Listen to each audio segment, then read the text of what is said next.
à vontade em nome de Jesus. Aplauda o Senhor pela vida do servo do Senhor. Paz, Senhor, irmãos. Deus abençoe. Prazer muito grande.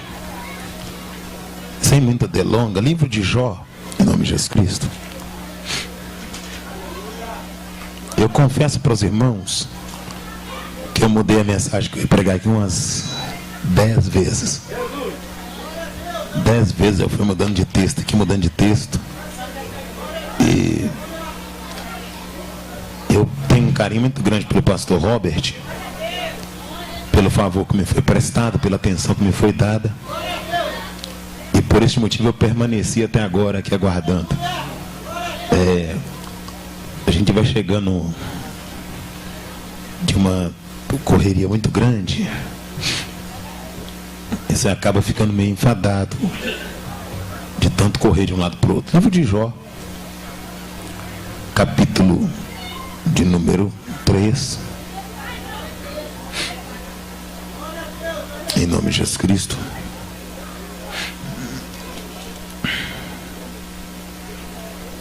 Deus abençoe os irmãos, guarde os irmãos em nome de Jesus Cristo. Capítulo 3 de Jó, versículo de número 1. Depois disso passou Jó a falar e amaldiçoar os seus dias de natalidade. Disse Jó: pereça o dia em que nasci, e a noite que disse: foi concebido um homem. Convirta-se aquele dia em trevas, e Deus lá de cima não tenha cuidado dele, mas resplandeça sobre ele a luz. Senhor, te louvamos pela tua palavra, te adoramos em nome de Jesus Cristo. Toma o teu assento. Deus abençoe sua vida em nome de Jesus.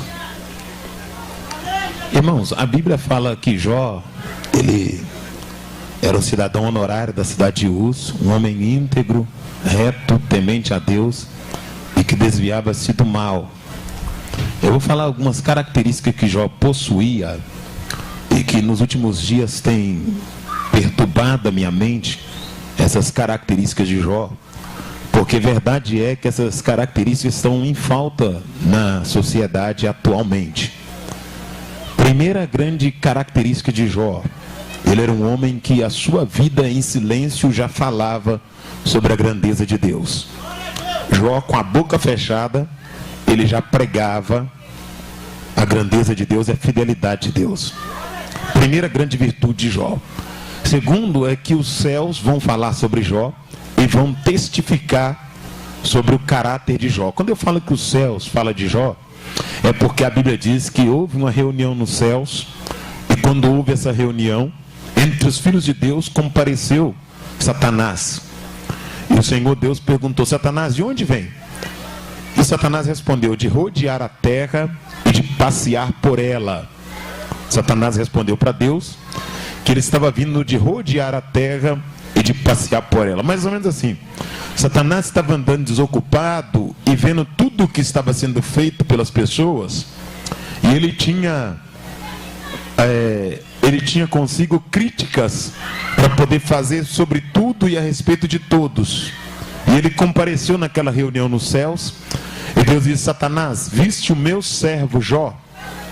Deus perguntou para Satanás: você viu o meu servo Jó?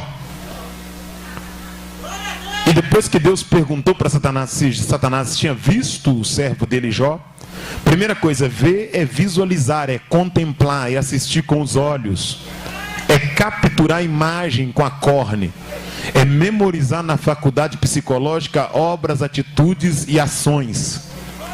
Deus perguntou: Satanás, você viu o meu servo Jó? Você tem visualizado Jó? Você tem assistido Jó? Você tem visto quem Jó é, o que Jó faz, onde Jó vai, o que Jó fala? Você viu como Jó se comporta? Você viu a conduta de Jó? Deus perguntou para Satanás: viste o meu servo Jó? Depois que Deus perguntou isso para Satanás, Deus disse: viste o meu servo Jó? Homem, primeira coisa, Jó é homem. Gênero definido, é macho. Porque Deus trabalha com macho ou com fêmea. Deus trabalha com menino ou com menina. Deus está dizendo: viste o meu servo Jó, homem. Primeira característica de Deus cita de Jó. Jó é macho. Jó não é meia boca. Jó não é meia sola. Jó não é mais ou menos. Sabe o que Deus está dizendo? Deus está dizendo, eu fiz macho e eu fiz fêmea. Eu não fiz meia boca, mais ou menos. Só que antes de você gritar, eu quero denunciar como igreja, em nome de Jesus. Eu não sou maior que ninguém aqui. Não tem profeta maior, não existe isso. Quando a Bíblia fala profetas maiores e profetas menores, é no sentido de extensão ministerial. Não é no sentido de grandeza, não é no sentido de hierarquia espiritual. Fala a respeito de tempo de ministério. Então aqui todo mundo é igual. Maior aqui é Deus. Só que eu quero que você entenda que existem dois tipos de ministérios específicos. E o ministério que Deus me deu é para denunciar. Então a primeira coisa que Deus disse, viste o meu servo Jó, homem. Deus dizendo, Jó é homem. Sabe o que eu entendo aqui? Eu entendo que Deus, ele não faz politicagem para agradar ninguém. Deus não lisa, Deus não trabalha com meia boca. Deus não associa as coisas dele com a do mundo para poder trazer o homem para o lado dele. Sabe o que eu quero que você entenda aqui essa noite? Deus não lisa ninguém para poder ter a amizade de alguém. Deus não está preocupado em te acariciar no teu ato pecaminoso e te agradar. A palavra de Deus, ela não é uma palavra melancólica. A palavra de Deus, ela vai te constrangir, te levar ao arrependimento. Não adianta você pular aqui e adulterar. Não adianta você rodar aqui e trair seu marido ou sua esposa. Não adianta você saltar aqui e frequentar motel. Não adianta você pular na glória aqui e usar o shortinho da Anitta. Não adianta você estar de qualquer maneira rodopiando, saltando, falando em língua, recebendo poder, recebendo renovo, aquele renovo que você acha que é renovo, mas amanhã está nas páginas seletivas da internet, vendo imoralidade, vendo pornografia, postando foto imoral. O que eu quero que você entenda é que Deus não é complacente com pecado. Deus não tem um caráter dóbrio. Deus não tem compromisso com quem está no ato pecaminoso. Deus não faz promessa para quem está na prática do pecado. Se alguém te prometeu algo e se você está transando com a tua namorada, não foi Deus que te fez a promessa. Se alguém te prometeu algo e se você trai o teu marido, a tua esposa, não foi Deus que te fez a promessa. A palavra de Deus para você essa noite é a seguinte: primeiro conserta a tua vida e depois receba a tua vitória. Primeiro conserta a tua vida e depois receba o teu milagre. Deus não vai derramar vitória nenhum altar quebrado, nenhuma vida promíscua. Então essa verdade, você precisa abraçar ela. Você precisa abraçar essa verdade. Existe aí a simpatia teológica. Qual que é a simpatia teológica? Eu não vou ser duro para não desagradar ninguém. Eu não vou ser ríspido para não perder alguém. Pois bem, escute o que eu vou dizer. É muito manso, mas a pessoa vai para o inferno. Trata todo mundo bem, mas a pessoa não entra na glória. O que adianta eu lisar você, te tratar bem, e você não ter o teu nome escrito no livro da vida? O que adianta eu te bajular e você não entrar na glória? Então é melhor ser constrangido e morar no céu que ser alisado e ir para o inferno. É melhor ser constrangido e ter o nome escrito no livro da vida que ser lisado, bajulado e não entrar na Nova Jerusalém. Então entenda o que eu vou dizer. Igreja não é comadre. Igreja não é compadre de ninguém. Igreja não apadrinha ninguém. Alguém está dizendo por aí, os nossos irmãos espíritas, os nossos irmãos macumbeiros, os nossos irmãos maçom. Eu não tenho irmão macumbeiro, eu não tenho irmão espírita, eu não tenho irmão maçom. Os meus irmãos são aqueles que comem do pão, que bebem do cálice e que aceitam Jesus como o único e suficiente Salvador. O que você quer dizer, Juarez? Todo mundo é filho de Deus? Não, nem todo mundo é filho de Deus. E talvez tu fique revoltado com o que eu vou pregar aqui em São Cosme essa noite, mas eu quero que você entenda: filho é uma coisa e criatura é outra. Filho de Deus obedece a Deus, criatura só quer receber bênção, prosperidade, porta aberta. Então se você recebeu uma profecia, uma revelação, uma porta aberta, você pode até receber como criatura. Agora, para receber os céus, só se você for filho. E se você é filho, você não fuma maconha, não cheira cocaína, não prostitui, não adultera, não mata, não rouba, porque quem é filho de Deus faz a vontade de Deus e anda na presença de Deus. Que filho quer? Cheirando uma carreira e dizendo que é filho. Transa com todo mundo e diz que é filho. Veste de qualquer maneira, você no diabo está te enganando, mas essa noite a palavra vai ser pregada, e se você crer, receberás a libertação.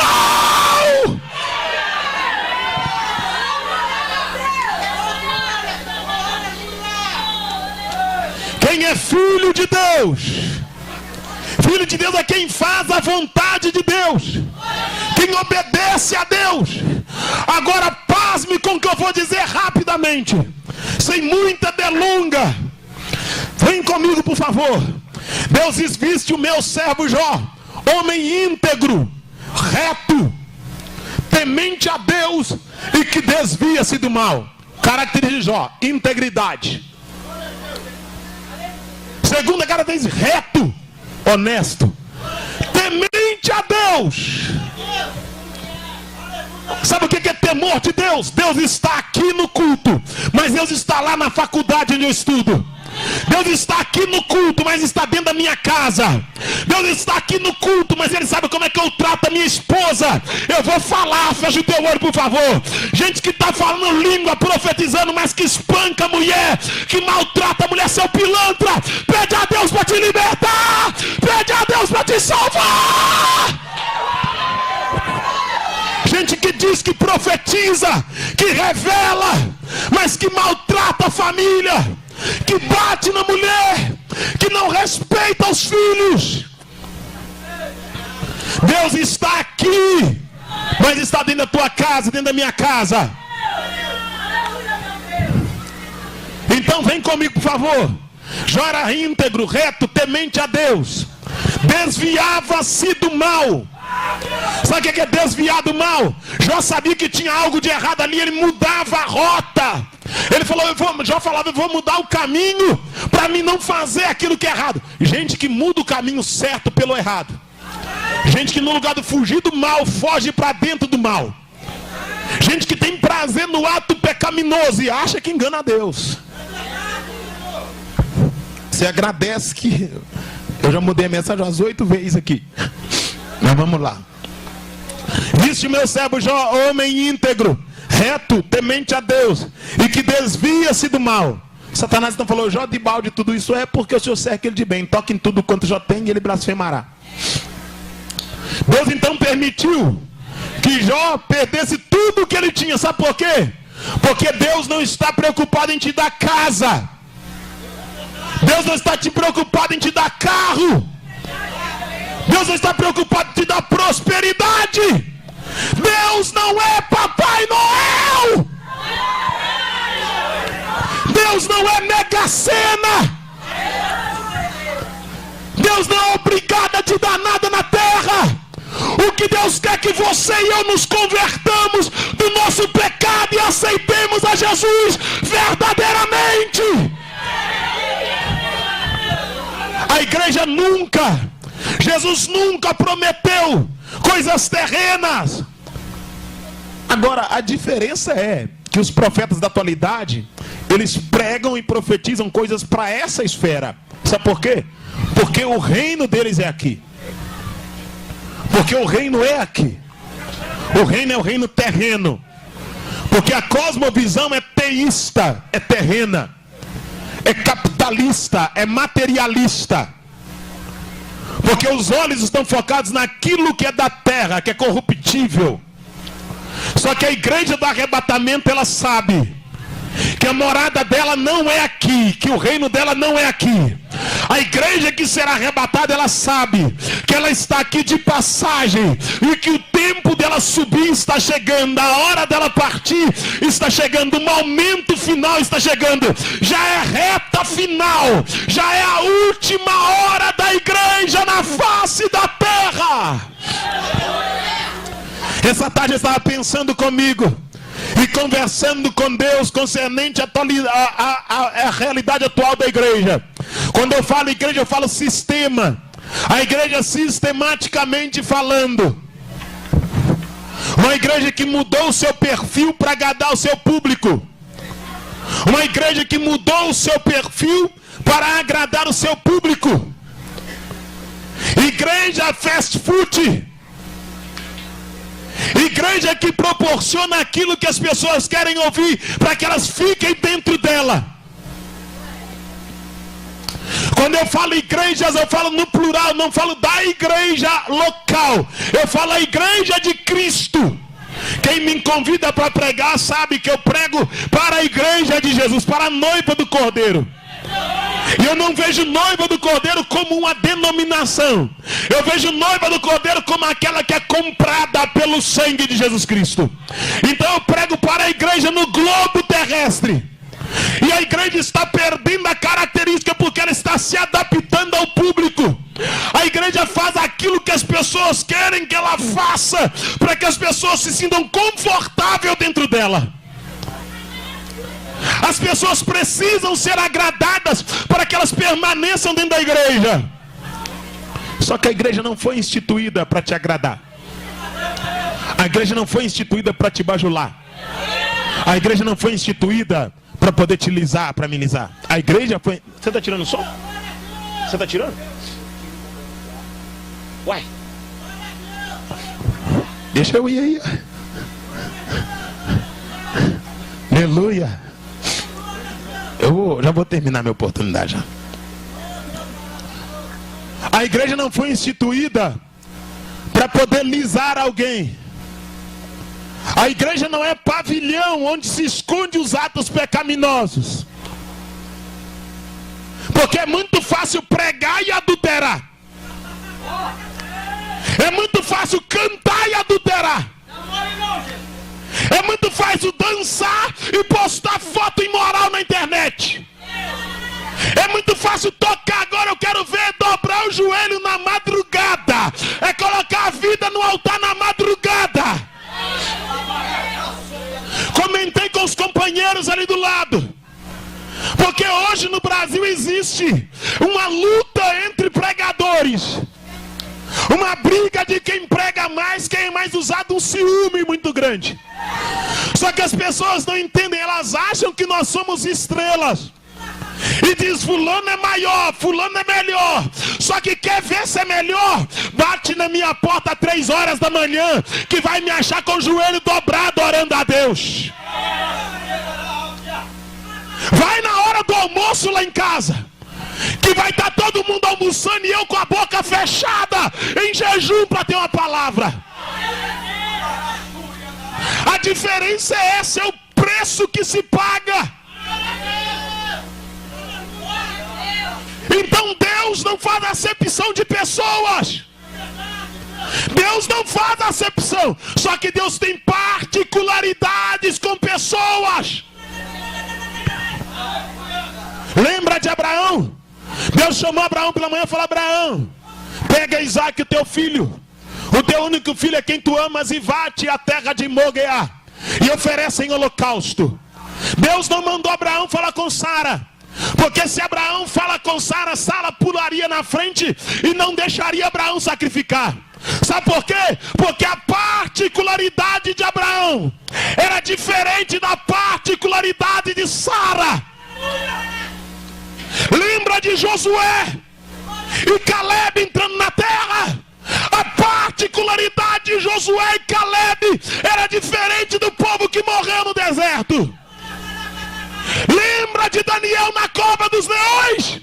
A particularidade era diferente. Então, se você quer que Deus te dê autoridade, tem uma particularidade com Ele, tem uma vida diferenciada. de copiar mensagem na internet. Pelo amor de Deus, para de ser plágio de alguém. Pelo amor de Deus, para de ser fotocópia. Vai orar de madrugada, vai jejuar, vai ler a Bíblia, vai consagrar, vai colocar a boca no pó, e Deus vai te dar o rema, vai te dar a palavra de vida. Agora outra preocupação. Nós estamos na rua, e é na rua que eu gosto de falar. Porque alguém diz é falta de ética. Eu digo falta de ética? Falta de ética é ficar lisando coisa errada. Vamos lá. Outra coisa. Pessoal preocupado dizendo pregador que prega contra pregador. Pregador que denuncia coisa errada na igreja. Pregador que abre o bico e fala tudo. Peraí. Então agora eu tenho que fazer vista grossa pra gente que prega e toma uísque. Então agora eu tenho que fazer vista grossa pra gente que prega e cheira cocaína.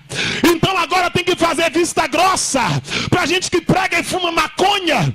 Então agora eu tenho que fazer vista grossa pra quem canta e veste igual piriguete. Então agora eu tenho que ficar calado e deixar todo tipo de entulho entrar dentro da igreja. Se você não quer que o seu pecado seja exposto, arrependa e peça perdão enquanto é tempo, porque onde a luz chega, as trevas são dissipadas em nome de Jesus Cristo. Não tem lugar para o pecado. O pecado não pode ser aplaudido, seja seu, seja meu, seja de quem for.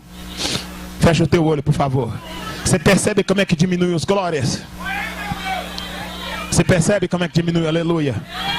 Na outra oportunidade eu vou voltar para poder pregar na vigília. Eu creio que vou voltar com o homem.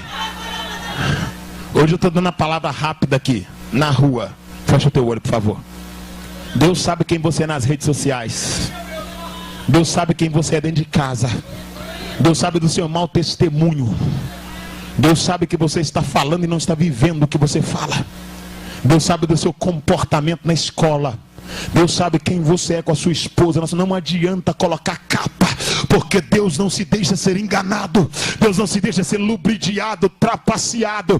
Quem você é, Deus conhece. E essa noite Ele me trouxe como profeta, como voz da última hora, para lhe dizer: arrependa-te do teu pecado, converta-te ao Senhor enquanto é tempo, porque a hora do arrebatamento está chegando. A hora do Senhor separar o trigo do joio está chegando. A hora do Senhor tomar a igreja está chegando. E quem tem ouvidos, ouça o que o Espírito diz à igreja. Quem tem ouvidos, ouça o que o Espírito diz à igreja essa noite. Jó arrependeu do dia que ele nasceu. Eu vou ser bem sucinto aqui e terminar já, mas eu quero citar um texto que eu vim com ele em mente. No Evangelho de Lucas, o doutor Lucas escreve assim: não temais aquele que mata o corpo e depois nada mais pode fazer. Ele diz: amigos meus, eu vos mostrarei a quem deveis temer. Temei a Deus, que mata o corpo e lança a alma no fogo do inferno. Eu vou ler aqui para não ficar nas minhas palavras. Quer ver? Verso de número 4 do capítulo 12. Digo-vos, pois, amigos meus. Olha o que Jesus falando. Amigos meus, olha o que eu vos digo. Não temais o que mata o corpo e depois nada pode fazer. Eu, porém, vos mostrarei a quem deveis temer. Temai aquele que mata o corpo e pode lançar a alma no fogo do inferno. Sim, vos digo, esse deveis temer. Sabe o que está dizendo? Cuidado. Vocês estão com medo do homem? O negócio é com Deus. Feche os seus olhos. Você sabe quem vai jogar no inferno? Não é o diabo, não. Fecha o teu olho. Quem vai jogar no inferno é o próprio Deus. Sabe quem vai atirar as pessoas no inferno? Não é o diabo, é Deus. Sabe quem vai povoar o inferno? Não é o diabo, é Deus. É Deus que vai separar quem é dele e quem não é dele, quem agradou e quem não agradou, Quem andou na presença e quem não andou. Quem obedeceu e quem não obedeceu. E eu quero te lembrar que essa noite, em nome de Jesus Cristo, talvez tu diga, eu não vou levar essa palavra. Talvez tu diga, eu vou criar uma resistência. Talvez você ouça aqui e diga, entrou aqui, saiu aqui. Não acrescentou nada para mim. Eu quero que você entenda. Quem vai separar, quem vai para os céus e quem vai para o inferno é o próprio Deus. Então quem vai lotar o inferno é Deus.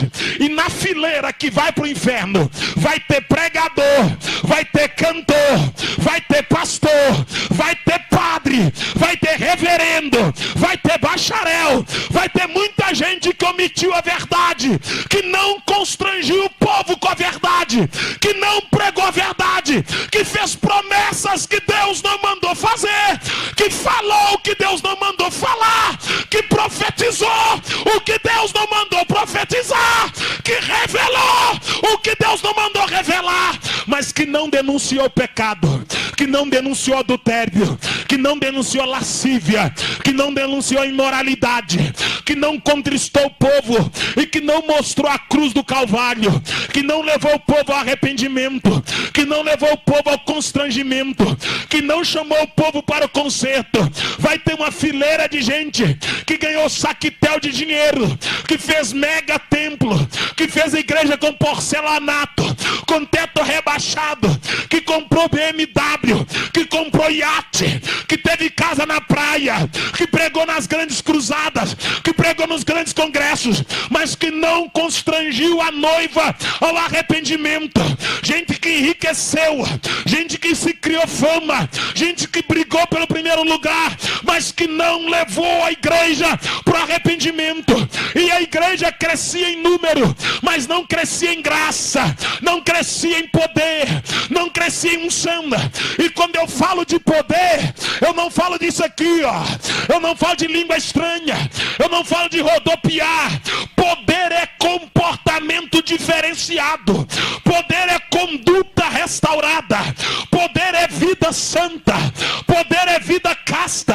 Não adianta falar língua aqui e prostituir lá, não adianta profetizar aqui e adulterar lá, não adianta rodopiar aqui e andar pelada pela rua, não adianta pular no poder aqui e ser um pornográfico, um adúltero sem vergonha, porque isso não é mudança de vida, isso é hipocrisia, é sepulcro calhado, é vida mascarada, é vida de capa, é vida de dubiedade de caráter, é caráter dúbio. Ô seu nércio louco, infame, como é que você toma ceia traindo a tua mulher, seu pilantra? Como é que você toma ceia sem pagar a pensão alimentícia? Vai cumprir com teu compromisso, pede a Deus para te libertar, seja salvo de verdade, seja crente genuíno, arrependa essa noite, peça perdão pelo teu ato, em nome de Jesus Cristo. E outra coisa, tem 7 anos de ministério aqui, 7 anos que Deus está te abençoando. Enquanto obedecer, Deus abençoa.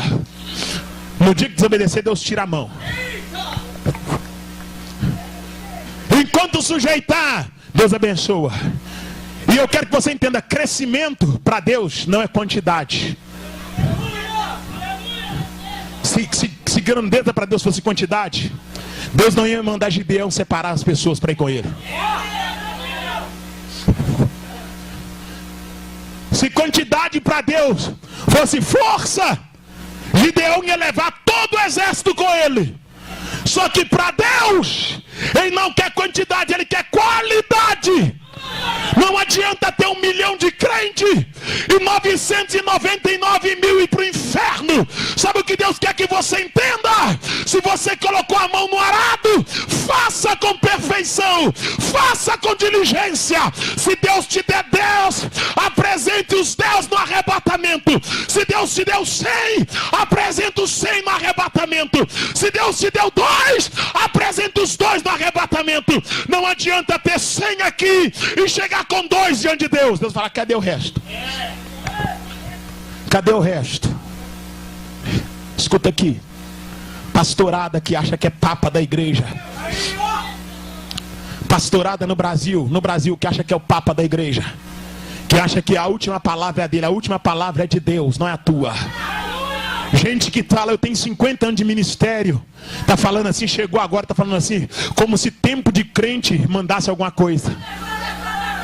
Deus não quer saber se você tem 50 anos de ministério, 50 anos na frente da tua igreja, da igreja que você está. Se você tem 50, 100 anos, Deus não quer saber tempo de igreja. Não é garantia, o seu tempo só serve no INSS, para você aposentar. Tempo não vale na igreja. O que Deus quer saber é se você está andando certo. Eli tinha muito tempo, caiu da cadeira, quebrou o pescoço e morreu. Sabe o que Deus quer que você entenda? Que não adianta ter 100 anos da igreja, ser um patrimônio na igreja e não ter coroa na glória. Não adianta ser patrimônio tombado na terra e não conhecer os céus pelo lado de dentro. Eu quero que você entenda, o compromisso de Deus não é com convenção. O compromisso de Deus é com quem é convertido, com quem é crente, com quem é salvo.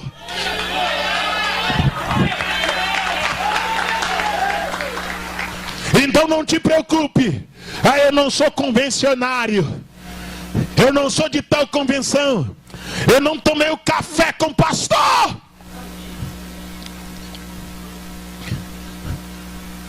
Eu não vou generalizar. E não coloque palavras na minha boca que eu não falei, porque essa internet é uma bomba. Você fala algo aqui, eles deturpam o que você falou. Eu não vou generalizar, mas tem alguns cafés aí que só serve para fazer fofoca, fazer futrico. A pastorada se reúne para exibir carro comprado com dízimo da igreja.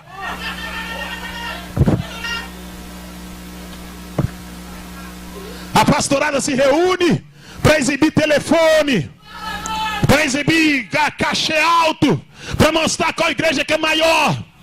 Se reúne para comer fruta, para bater um papo, exibindo seus carros, e não visita quem está caído, não visita quem está na valeta, não entra nos becos, não vai nos barracos, não sobe na viela, não vai no morro. Sabe por quê, irmã? Porque na verdade é gente que quer comer gordura e usar lã da ovelha, não tem compromisso com a ovelha ferida, caída, machucada. Mas eu profetizo que Deus vai levantar gente crente.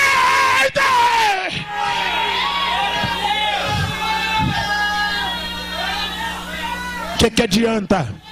O que adianta? Já estou terminando minha oportunidade, eu prometo. O que adianta ter 6 mil membros e não visitar um? O que adianta o senhor reunir no café com pastores e falar que tem 500 membros, mas não visita um? Fica jogando videogame com teu filho em casa. Fica andando no shopping pagando de gatinho. Não tem tempo para aconselhar ninguém. O que adianta? É vaidade. Agora escute o que eu vou dizer. A sua vida de Marajá, às custas da igreja, está acabando.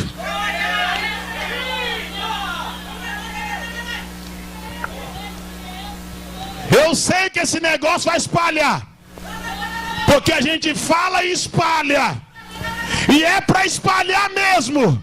A sua mordomia às custas da noiva está acabando. A noiva não é prostituta, ela é comprada pelo sangue do Cordeiro. Sai, Satanás!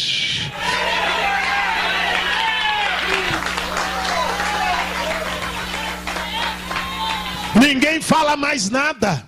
A moça perde a virgindade e continua na igreja quietinha. Transa com o namorado quietinha na igreja. Ninguém fala nada, não tem coragem de falar. Sabe por quê? Para não perder o dízimo. A noiva dorme com o noivo, ninguém fala nada, ó. Sabe por quê? Para não perder o dízimo. A patricinha anda pelada, cascavelando igual uma jiboia dentro da igreja, ninguém fala nada para não perder o dízimo.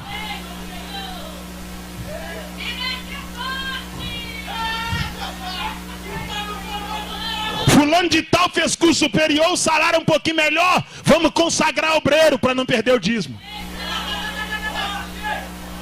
Consagra ele porque ele tem um salário bom, porque ele é deputado,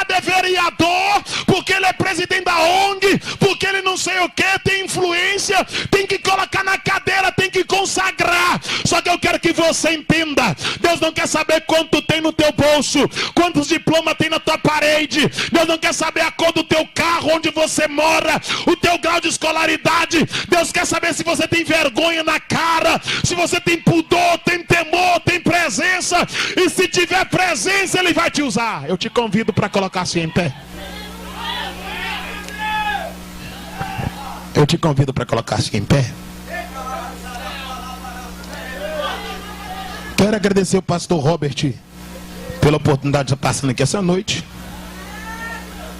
Eu verdadeiramente tenho uma estima pelo pastor Robert. E hoje eu senti isso mesmo. Eu falei, rapaz, eu amo esse homem mesmo. Porque se fosse outro homem eu tinha ido embora, irmãos. A gente tem que confessar. A Bíblia diz que aquele que confessa e deixa alcança misericórdia. Se fosse em outro lugar, eu tinha ligado meu carro e ido embora. Eu batia na chave e ia embora.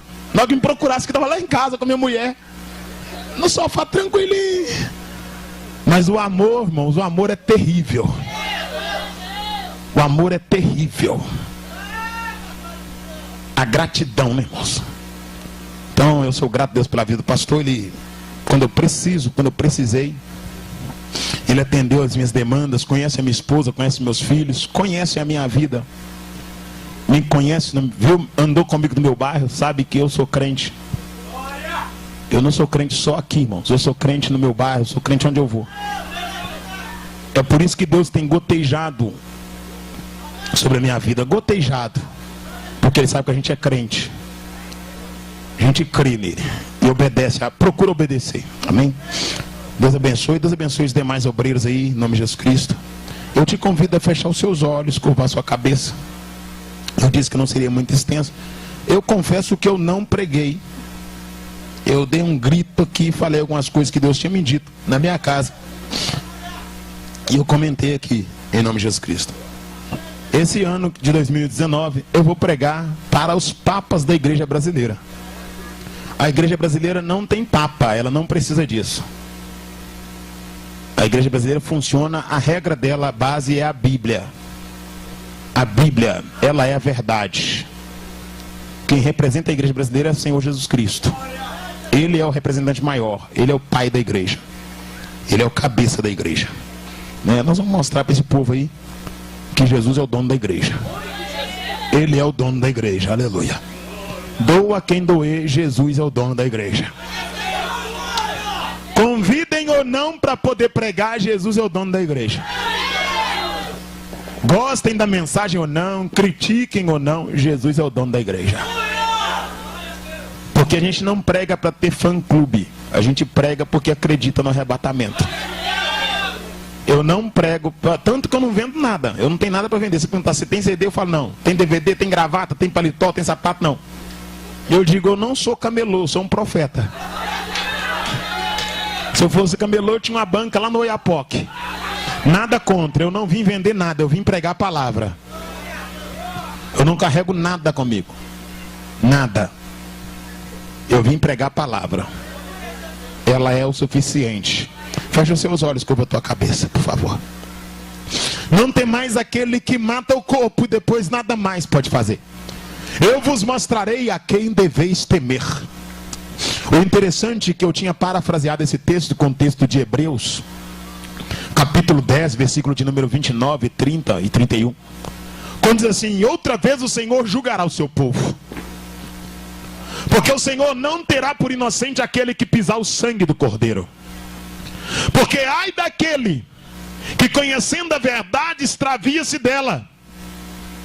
E ai daquele que profana o espírito da verdade e que pisa com os pés o sangue do cordeiro. E diz o texto: porque horrível coisa é cair nas mãos de um Deus irado. Porque outra vez o Senhor julgará o seu povo. Em Hebreus diz que se nós vivemos deliberadamente em pecado, depois de termos conhecido a verdade, já não resta mais sacrifício pelo nosso pecado, mas uma expectativa de ira da parte de Deus para consumir os adversários. Ô irmão, com seus olhos fechados, você já parou para poder pensar nisso? Olha que coisa, olha a seriedade que é ser cristão. Está escrito em Hebreus que se nós vivermos deliberadamente em pecado, depois de conhecermos a verdade, já não resta sacrifício pelo nosso pecado, mas uma expectativa da parte de Deus de ira para consumir os adversários, porque Deus não terá por inocente aquele que profanar o Espírito da verdade com seus olhos fechados. Sabe o que é profanar o Espírito da verdade? Gente que faz piada com língua estranha, gente que faz piada com profecia, gente que brinca com revelação, gente que brinca com o mover de Deus. Jesus certa vez falou assim: se pecares contra o Pai, tem perdão. Se pecares contra o Filho, tem perdão. Mas se pecares contra o Espírito Santo, não terás perdão. Agora, quando é que Jesus falou isso? E qual é o contexto direto desse texto? Jesus tinha expulsado o demônio do rapaz de Gadara, e os espíritos entrou nos porcos, e os porcos desceram do despenhadeiro. E alguém falou que ele expulsava demônio porque ele era líder de Beelzebu.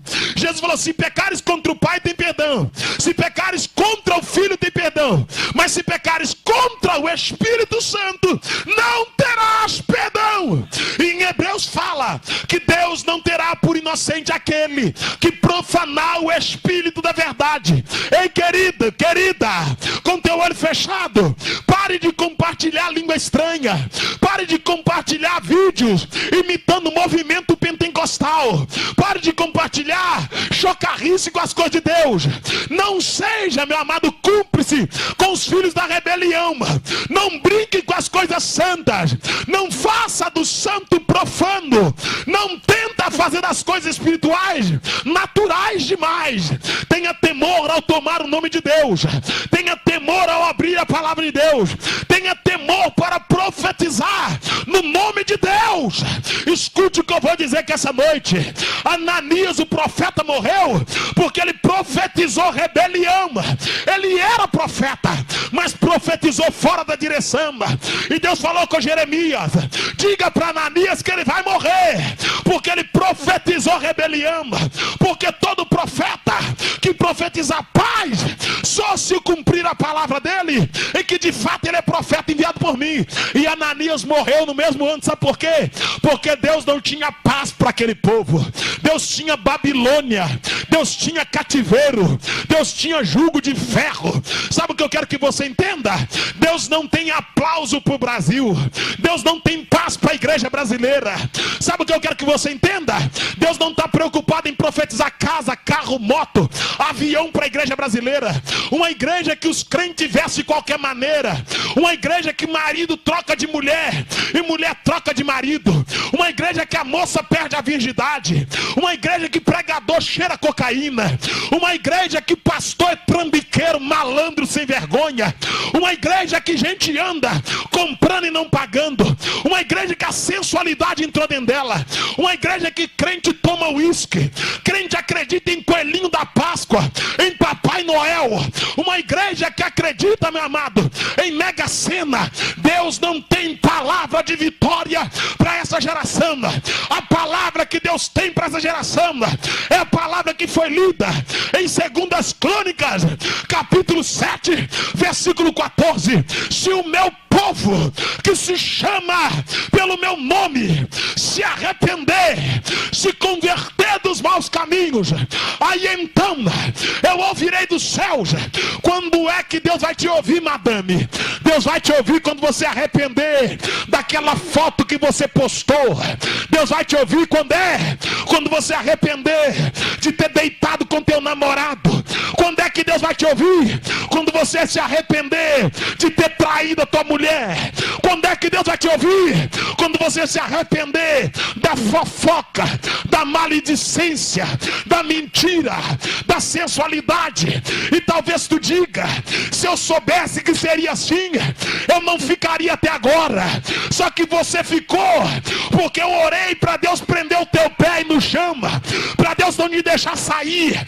Eu falei: Deus, prende o calcanhar dela, prende o calcanhar dele, porque quando a luz chega, as trevas são dissipadas, e essa noite a tua candeia vai acender, a tua lâmpada vai aquecer. Deus vai te levantar do marasmo e vai te colocar de pé. Oh, aleluia. Palavra de Deus para a igreja brasileira, converta. Palavra de Deus para a igreja brasileira, converta. Feche os seus olhos. Rebaraçai. São as minhas últimas mensagens do ano. Eu não sei se o ano que vem estaria uma agenda extensa como a desse ano. E também não sei o que vai acontecer amanhã, porque o dia de amanhã não me pertence. Mas nessas últimas mensagens eu quero dizer o que Deus está me mandando dizer. A palavra dele para a igreja brasileira é converta. É converta. Eu tenho tido sonhos. Eu dobro o joelho para orar na madrugada e tenho visões da parte de Deus. Eu não digo isso para me engrandecer. Eu sinto o peso da responsabilidade. Eu estou ali em pé esperando. Meu coração acelera. As minhas pernas doem. O meu corpo dói. Eu sinto o peso de pregar o evangelho. Eu sinto o peso de propagar a palavra. Eu estou envelhecendo a cada dia que passa. Os anos para mim parece que passa mais rápido. O peso do evangelho caiu sobre os meus ombros pela misericórdia de Deus. E eu não digo isso dizendo que eu sou o único pregador e sou a última voz, porque ainda tem homens de Deus na terra. Mas a palavra de Deus para a igreja brasileira é: converta, arrependa, converta. A palavra de Deus para os pastores brasileiros é essa: ora mais, consagra mais, busca mais, se envolva menos com as coisas da terra, seja mais crente. A palavra de Deus para os pastores do Brasil é essa: arrependa, coloca a casa de vocês em ordem, organiza os filhos de vocês, a esposa de vocês, endireita a vereda, cuida da minha igreja, arrependa do pecado que vocês cometem com a língua, arrependa das mentiras, arrependa das mensagens enganosas. A palavra de Deus para os pregadores do Brasil é essa: parem de falar mentira, testemunhos mentirosos, mensagens mentirosas, mensagem copiada. Larga a vaidade, larga a sensualidade, larga a dubiedade de caráter, larga a piada. A palavra de Deus para os itinerantes do Brasil é essa: a palavra de Deus para os itinerantes do Brasil é essa: para de arrumar mulher nos estados, para de gambiarra, tomar uísque no hotel, para de sair na gandaia, convertam, arrependa, peça perdão pelo pecado, endireita a vereda. A palavra de Deus para a nação brasileira é essa: larga a idolatria, larga a mentira, o sincretismo religioso, arrependa. A palavra de Deus para o Som Cosme essa noite é essa: ore um pouco mais, jejue um pouco mais, consagra um pouco mais, estenda as mãos sobre os becos, sobre os valados, sobre as ruas, anuncia a palavra, grite com autoridade, brade nesta região. É tempo de avivamento, é tempo de renovo, é tempo de renovo, é tempo de avivamento. Arrependa. Feche os seus olhos, eu quero orar com você. Quero orar por você. Essa é a palavra que Deus me deu para a igreja brasileira, para os pastores do Brasil.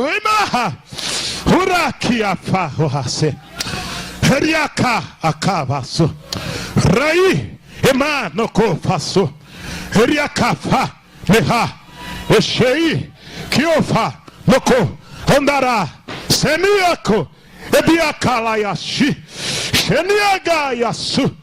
Essa é a palavra que Deus me deu para os pregadores do Brasil, para os cantores do Brasil. Shanai kikia adaka loko emerece shinia odokomande hasya adai kikia ana kovase lai hashi shenia ondehasi sibaiki alaiki kandoha tominibiki shanai. A mancha está desde o altar até a ponta do vestido da minha noiva. Mas olhai, vigiai e orai, porque o tempo está chegando em que eu, Senhor, passarei em revista e trarei para a luz o oculto e revelarei o escondido e porei as obras ocultas perante os olhos da sociedade, porque não sou Deus que faço complacência com o pecado, e não assisto a iniquidade, e não me constranjo. Sou santo e quero santidade do meu povo. Vigiai, orai, porque o tempo está chegando em que eu trarei juízo sobre a minha noiva nesta nação. Vos tenho dado liberdade, vos tenho dado oportunidade, vos tenho aberto a porta da palavra. Olhai e vede as vossas ações, as vossas atitudes, como tem profanado o meu nome, torcido a minha palavra, negado a minha verdade. Os vossos profetas são levianos, os vossos sacerdotes são materialistas, os vossos levitas são prostitutos. Mas o tempo está chegando em que eu, Senhor, trarei juízo sobre esta nação, de ponta a ponta. Assim diz o Senhor dos Exércitos, o Deus Todo-Poderoso. Manda avisar essa noite, em nome de Jesus Cristo. Eu quero orar com vocês. Eu sei que essa profecia nem todo mundo quer receber, mas é essa que Deus me deu, e é essa que eu estou entregando. Quem tem ouvidos, ouça o que o Espírito diz à igreja. Fecha o teu olho. Eu quero fazer um apelo aqui. Se tem alguém que quer fazer um concerto com Deus, você está na igreja, mas você sentiu que não é crente de verdade. Você está na igreja, enquanto eu pregava você dizia: eu preciso melhorar, preciso virar crente. Eu quero fazer um concerto com Deus. Eu sei que esse tipo de apelo não se faz na atualidade, porque ser crente agora está muito fácil na ótica humana, mas Deus ainda aponta a porta estreita e o caminho apertado. Se tem alguém que quer fazer um concerto com Deus, saia do seu lugar e venha à frente. Se não tem, que Deus abençoe a amada igreja, abençoe o pastor Robert pela oportunidade. E quando o senhor precisar de mim, pode me convidar que eu venha atender o senhor. Amém. O meu coração dilatou para o senhor. A sua atitude foi uma atitude que pastor nenhum fez. Eu fui candidato a deputado federal, irmãos. Primeiro porque eu senti uma direção de Deus e sinto a direção de Deus nisso. E muita gente questionou como se eu fosse o homem de Deus suficiente para pregar a palavra e não fosse o homem de Deus suficiente para entender a direção de Deus. Se eu tomei decisão, porque Deus me deu direção. Pronto. O mesmo Juarez que prega a palavra na direção de Deus vai ter direção de Deus para tomar as atitudes na vida dele. E o pastor Robert foi o único pastor, um dos únicos pastores, que não me pediu nada. Teve pastor que falou: me dá 10 microfones, me dá banco, me ajuda com geladeira, me dá isso, me dá aquilo. E eu falei: essa política não é a que eu quero fazer. Porque se você pegar alguma coisa do político no período que ele estiver fazendo campanha, se ele for eleito, ele não tem que fazer nada para você, porque ele já te deu o que era seu. Então, se você é pastor aqui no Brasil, e se você é trambiqueiro, se você pega a coisa de político, você se vendeu, você é um produto. E se um dia eu for deputado federal, e se eu for tentar o pleito novamente, eu não vou dar nada para ninguém. O meu compromisso com a sociedade eu vou cumprir, vou assumir. Vou ajudar os trabalhos sociais, vou ajudar na minha gestão. Mas fazer alguém votar em mim porque eu dei alguma coisa, eu não vou fazer isso, porque eu sou crente. Tá? E o pastor foi na minha casa, irmãos, andou a pé comigo no meu bairro. Porque político pobre, ele entrega o folheto aí mesmo. E ele foi comigo, irmão. Sol quente, ele mais outro ficou até mais preto ainda. Já era escuro e cresceu mais. Sabe qual, né? Aquele que quase apanhou da esposa. Ele tinha que fazer churrasquinho. Aí não chegou a ter, chegou a tempo. Tá lá no fundo dele. E ele atrasou o churrasquinho, tá lá atrás. Tô vendo os dentes dele lá atrás. E a palma da mão. Andou comigo lá na rua, irmãos. O senhor também, né? Não? Ah, é porque parece. Ele mais 3 andaram comigo lá. E o pastor Robert. Deus abençoe vocês. Eu não tenho nada para oferecer, a não ser continuar dando testemunho de crente pregando a palavra. Tem alguém que quer voltar para Jesus? Alguém que quer reconciliar? Alguém que quer fazer um concerto com Deus? Fecha os olhos, por favor. Alguém que ouviu essa palavra falou, parece que eu preciso mudar de vida. Se tem alguém, sai do teu lugar e vem à frente. Se não tem, eu quero orar com você.